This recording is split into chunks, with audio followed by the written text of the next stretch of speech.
So I remember the first time I took an ACT English exam. I didn't prep for it or anything before I took the test. And after I graded the exam, I remember thinking to myself, man, that was really hard. How am I gonna learn all these skills, all these English skills that I've never even heard of before? Commas, apostrophes, all these weird things. How am I gonna learn all this? And I know some of you guys might be finding yourself in the same position that I was a few years ago. Thankfully, there are some studying strategies that you can use and repeat over and over again to get a lot of ACT English improvement and learn all of those skills almost automatically the more you follow the studying technique. And I'm going to share with you how I use that technique to improve my ACT English score 11 points. Plus, I'll give you 5 really important and really helpful strategies that I used while I was taking the test to get as many questions correct as possible. What's up guys, welcome back to another 5 Academy video. My name is Shahir and today we're going to be talking about the ACT English exam. I want to accomplish 2 things in this video. First, I want to give you a really helpful studying strategy for learning as many of these ACT English skills as possible, because there are a ton of them and you have to know these skills very well as how they're tested on the ACT English exam to succeed on the test. Second, like I said, I'll give you some strategies that I use that were really helpful. So stick along. I'd recommend you take some notes to just jot down the strategies and the main ways that you should be using them. Also, make sure you stick around until the end because the strategies get more and more useful and advanced as the video goes on. Also, I'm just going to mention this right now. If you guys need official ACT practice exams for free, there are 6 linked in the description below, so be sure to check those out if you need them. Alright, so let's get into the first thing, which is the studying strategy. So what is the best way to study for the ACT English exam?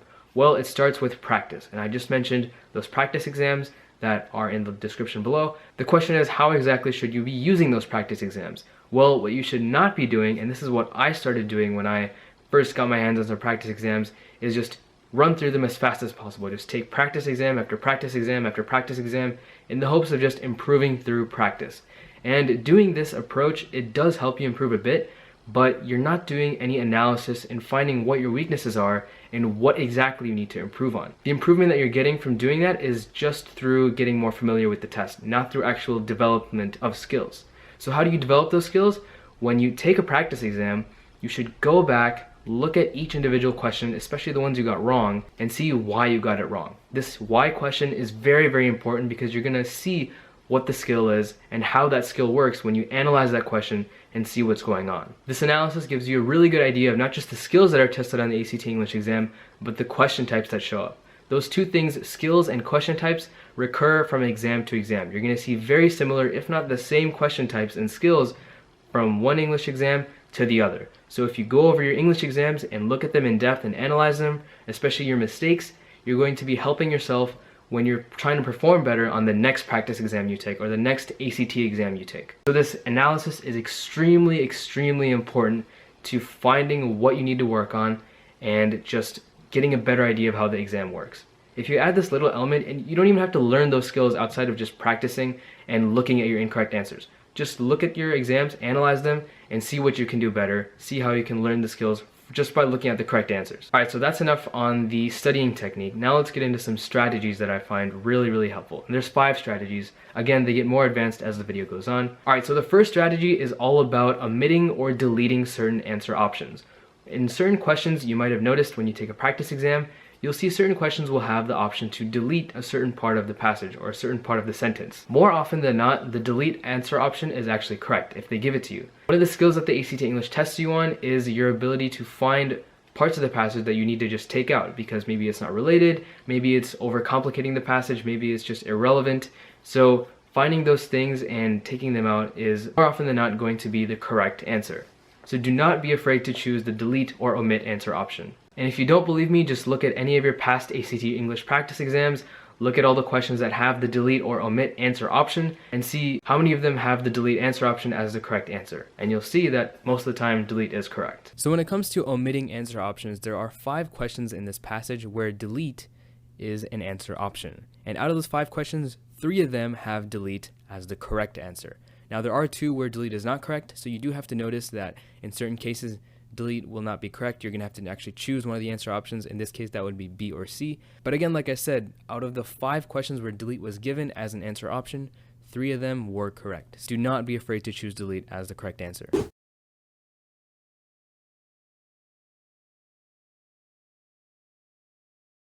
second thing is that the simplest answer choice is always the best. Whenever you're presented with a number of answer options that provide very similar information but just with varying levels of complexity, the simplest one is always going to be correct. I've never seen it on any ACT English practice exam from the last 10 years or any ACT English exam where the most complicated or most wordy or fancy or verbose answer option is actually correct. It's never the case. So when you're given very similar answer options that say very similar things, never choose the wordy ones. It's always the shortest, simplest. A lot of the time this answer option might just be 1 or 2 words as opposed to the longer ones, which will be maybe 20 or 25 words, but they'll say just about the same thing over and over again, which is unnecessary. Keep it simple, and that's going to be the correct answer more often than not. And again, if you don't believe me, just look at any of your past practice exams.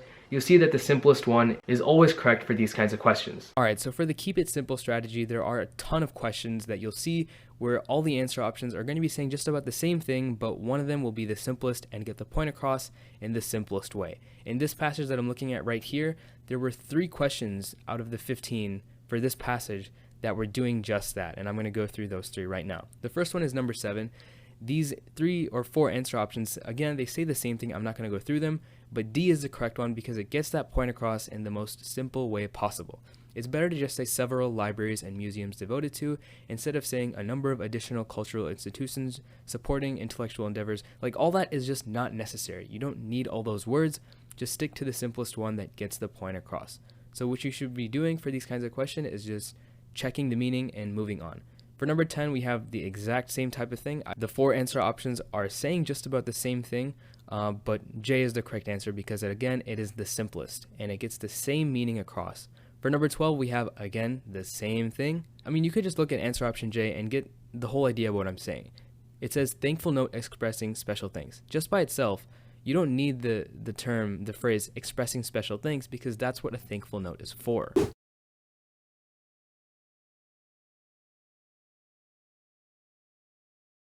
And this brings me to my next strategy, strategy number 3, which is about repetition. A lot of the questions that you'll see on the ACT English exam will have multiple answer options that say just about the same thing, but maybe they'll change up certain words or they will have varying levels of complexity, like I said earlier. Whenever you're provided with answer options that are very similar or that say just about the same thing with just slight tweaks, those are never correct. The answer option that stands out, that has a different meaning, is going to be the correct one.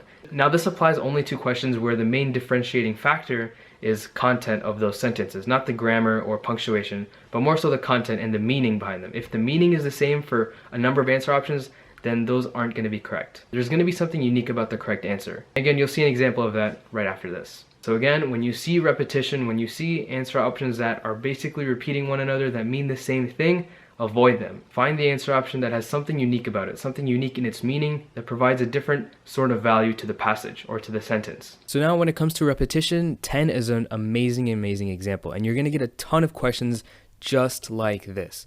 Now, if we look at 10, we're reconstructing this phrase, whatever, whoever, and we can look at each answer option that is a substitute. G and H are exactly the same. They're really the same thing. So is J. J is also the same thing. But G and H are both more complex and more wordy than J is. So there's no point in having those extra words that don't really add meaning because J accomplishes the same meaning with less words. And when you plug in J and read it out loud, you'll see that it sounds just fine. So that's the correct answer for that.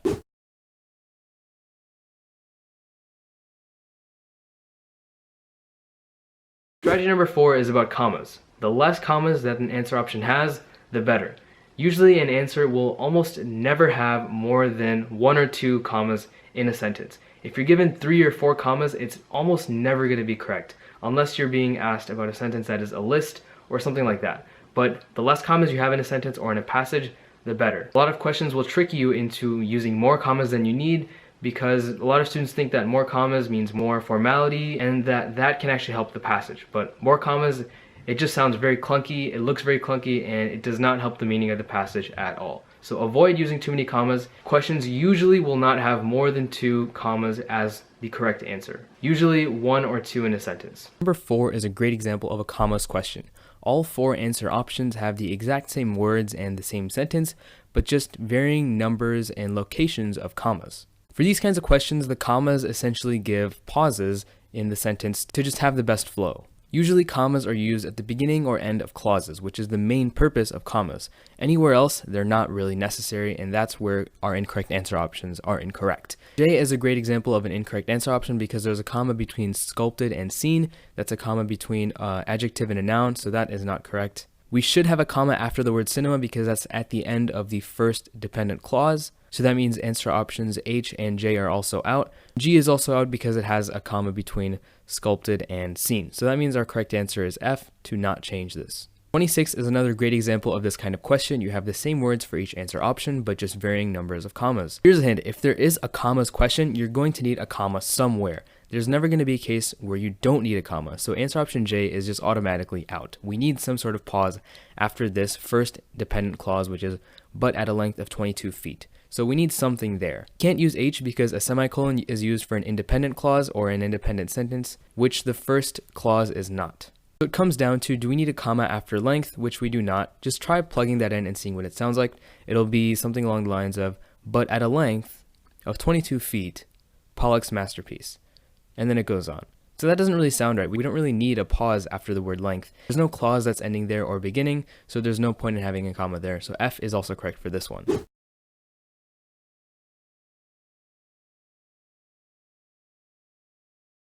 And the last strategy, the fifth one, my favorite, is the most effective of them all when you practice it and master it as you study more for the exam. And the strategy is to choose the answer that simply sounds the best and provides the best meaning when you simply read it out loud. Whenever I'm on the fence about a certain question and I'm between 2 or 3 answer options and I don't know what to choose, I simply use the strategy of reading it out loud as if I was saying it in a speech or in a formal conversation, such as an interview or something like that.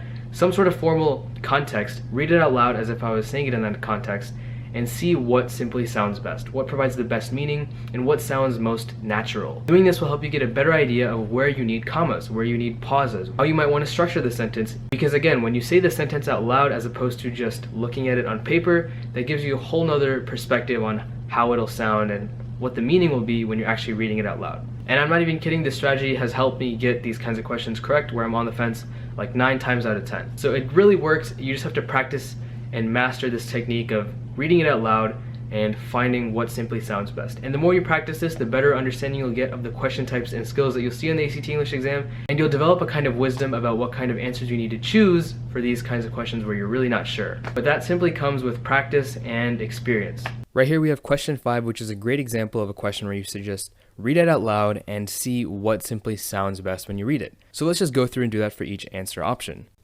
Shows patrons sitting in a movie theater as horse leaps out of the screen. Now that doesn't sound right. If you have a horse leaps, it should be a horse leaps out of the screen or horses leap out of the screen. So we know that the correct answer has to be one of those two cases. And now let's look at the other answer options to see what we have. The first one is just about the same, but horses has an apostrophe S. Now this doesn't work because the apostrophe S in this case would be used for possession, as to say something is of the horse or the horses. So B can't be correct because that's a possessive apostrophe S, not a plural. D has the same problem. It uses an apostrophe S on the word theater, and that doesn't work either because, again, the theater does not possess anything in this case. D also has the same problem with horse leap. It should be horses leap or a horse leaps. And that leaves C as the correct answer option. Shows patrons sitting in a movie theater as horses leap out of the screen. We can do the same thing with question 9. We have these different answer options, and again, they all just about are the same except for slight tweaks in the wording.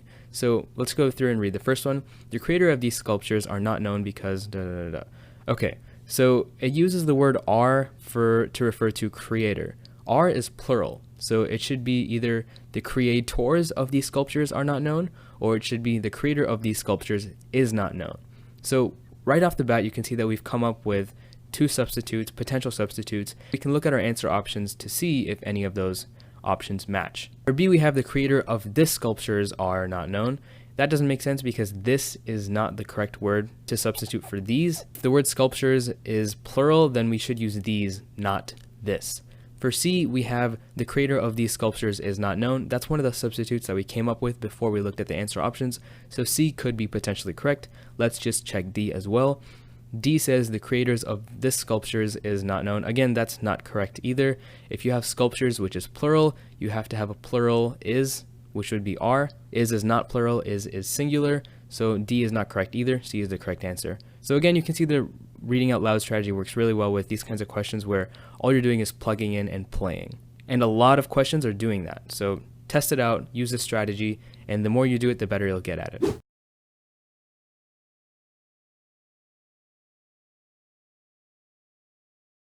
Now, at this point in the video, I could just go on and on talking about all the English skills and the best ways to learn all of them individually, but I'm just going to leave you with the advice to practice these techniques and these strategies as much as possible with the practice exams in the description below. The more you do this, the more you get an idea of what your weaknesses are and how you can overcome those weaknesses through practice and looking at correct answer options and learning from them. Probably the biggest way to improve on the ACT English exam. So that's what I'd recommend you do going forward. I hope you guys enjoyed this video. If you have any other questions, please feel free to leave them in the comments below, or just simply go to our website, create an account, and have a chat with us. We're open to having free live stream tutoring sessions with you guys. You can schedule those in the description below as well. Apart from that, guys, I'll see you guys in next week's video. Good luck on the ACT exam. Peace.